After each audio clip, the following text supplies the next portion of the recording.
Si ahora mismo echamos un vistazo a nuestro alrededor, es prácticamente seguro que hay un motor eléctrico funcionando muy cerca. A lo mejor no se ve ni se oye, pero está ahí. Son sin duda los héroes anónimos de nuestro mundo moderno. Y es que es así, tal cual. Desde la batidora que los prepara el desayuno por la mañana, hasta los enormes sistemas que ponen en marcha las fábricas. Los motores eléctricos están literalmente en todas partes. Entender cómo funcionan es en realidad entender una pieza clave de nuestra tecnología. Vale, vamos a meternos en materia. En esencia, una máquina eléctrica es un transformador de energía. Lo que hace es coger electricidad y convertirla en movimiento, o al revés, coger movimiento y convertirlo en electricidad. Y todo esto gracias a un principio que es pura magia, la inducción electromagnética.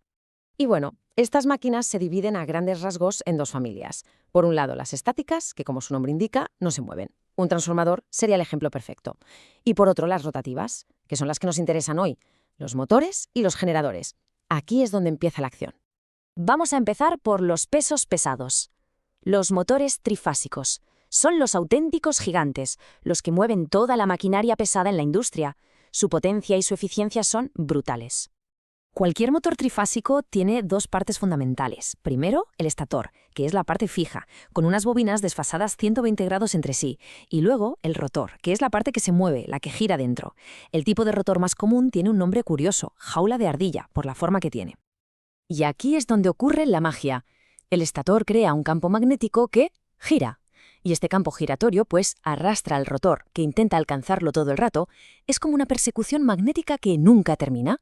Y de esa persecución sale el movimiento. Hay dos tipos principales. Por un lado, los síncronos, que giran a una velocidad clavadísima, constante. Pero los reyes del mambo, sin duda, son los asíncronos o de inducción. Van un pelín más lentos, sí, pero son tan sencillos, tan robustos y tan eficientes que son los que más se usan en la industria, de lejos. Claro, antes de arrancar uno de estos gigantes hay que conectarlo bien. Y todo se cuece en la caja de bornes. Es aquí donde se decide cómo se van a conectar las bobinas de dentro del motor a la red eléctrica. Una de las configuraciones es la conexión en estrella. Aquí, los finales de las bobinas se juntan en un punto común, formando una especie de Y.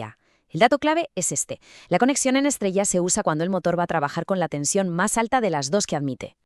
La otra opción es la conexión en triángulo. Aquí, cada bobina se conecta entre dos fases, creando un circuito cerrado. Y, lógicamente, esta se elige cuando el motor va a la tensión más baja para la que está preparado. O sea, estrella para alta tensión, triángulo para baja. Así de simple.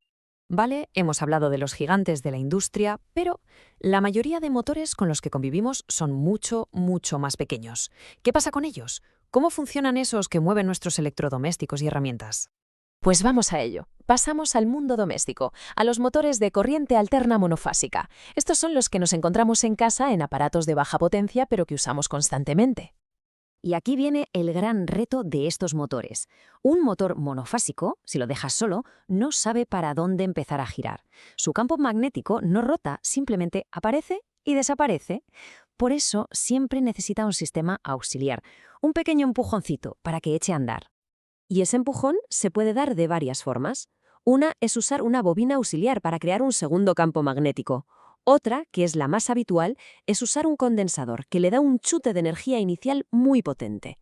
Y para motores muy pequeños, como los de un ventilador de sobremesa, se usa un método sencillísimo llamado de polos sombreados. Y luego tenemos una joya de la versatilidad, el motor universal. Este es increíble. Funciona tanto con corriente alterna como con continua. Es barato, rapidísimo y muy compacto. ¿Dónde lo podemos encontrar? Pues en taladros, aspiradoras, batidoras. Está por todos sitios. Pero, ¿y si lo que necesitamos no es solo potencia, sino un control súper preciso de la velocidad? Si queremos que vaya más rápido o más lento a nuestro antojo. Para eso entran en juego los motores de corriente continua. Su diseño es un poco distinto. Tienen su estator y su rotor, claro, pero la pieza clave aquí es el conjunto del colector y las escobillas. Son los que se encargan de pasarle la electricidad al rotor, pero también son, digamos, su talón de Aquiles, porque se desgastan con el uso y hay que cambiarlos de vez en cuando. La forma en que se conectan las bobinas del estator y del rotor por dentro es lo que define cómo se va a comportar el motor.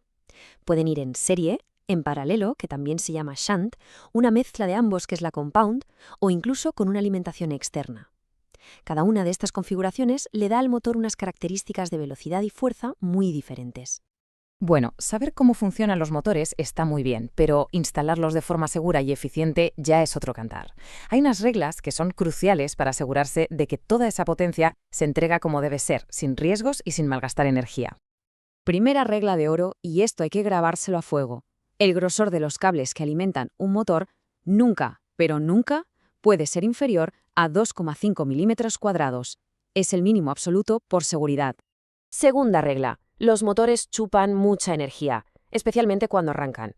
Por eso, los cables tienen que estar preparados para aguantar un 25% más de la corriente que el motor necesita cuando va a tope. Ese margen de seguridad es fundamental. Y con esto llegamos a un tema de eficiencia. Resulta que muchos motores, sobre todo los asíncronos, consumen algo que se llama energía reactiva. Esto es una energía que no produce trabajo útil, pero que está ahí sobrecargando la red. Se mide con el factor de potencia. Si es bajo, significa que se está tirando energía. Es como la espuma de la cerveza. Ocupa sitio en la jarra, pero no quita la sed. Por suerte, hay una solución bastante sencilla. Si instalamos condensadores en el circuito, podemos compensar esa energía reactiva. Los condensadores actúan, por así decirlo, como un contrapeso, mejorando el factor de potencia y haciendo que todo el sistema sea muchísimo más eficiente. Se aprovecha mejor la energía, vaya. Así que la próxima vez que se encienda un ventilador, una lavadora o se oiga el zumbido del aire acondicionado, podemos pararnos a pensar en la increíble ingeniería que hay detrás. ¿Cuántos de estos héroes silenciosos estarán trabajando ahora mismo para hacernos la vida más fácil? La respuesta seguramente nos sorprendería a todos.